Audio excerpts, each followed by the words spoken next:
జగిత్యాల పట్టణ సుందరీకరణలో భారీ ట్విస్ట్ బయటపడింది.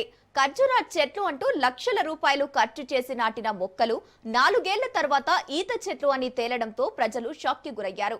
జగిత్యాల పట్టణంలో కొత్త బస్టాండ్ సర్కిల్ నుంచి మున్సిపల్ పార్కు వరకు డివైడర్ మధ్య 15 లక్షలతో నాటిన చెట్లు ఇప్పుడు ఈత కాయలు కాస్తుండటంతో ఇవి ఖర్జూరాలు కాదు ఈత చెట్లు అని ప్రజలు మండిపడుతున్నారు. పట్టణ సుందరీకరణ పేరుతో ప్రజల సొమ్మును వృధా చేశారంటూ తీవ్ర విమర్శలు వెల్లువెత్తుతున్నాయి.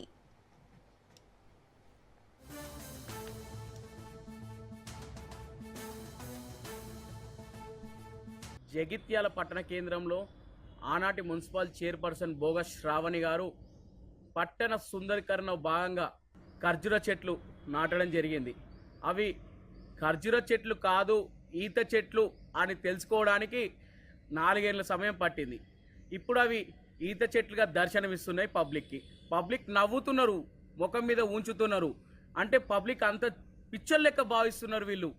అంటే ప్రజలంతా అంత చులకనగా ఉన్నారా? ప్రజల సొమ్ము దుర్వినియోగం చేయడానికి నీకు అధికారం ఉందా? అధికారం ఉందని చెప్పి నువ్వు ప్రజల సొమ్ముని దుర్వినియోగం చేస్తావా?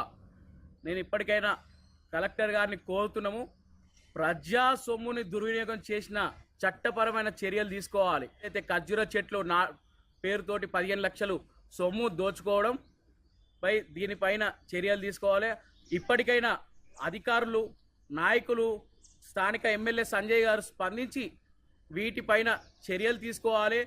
ఇలాంటి నీచమైన సంస్కృతి ఉన్న ప్రజల సొమ్ము అప్పనంగా తినే ఇలాంటి రాజకీయ నాయకులపైన చర్యలు తీసుకొని ప్రజలకి న్యాయం చేయాలని, ప్రజా సొమ్మును తిరిగి తీసుకొని ప్రజలకి ఉపయోగపడేలా ఖర్చు పెట్టాలని మేము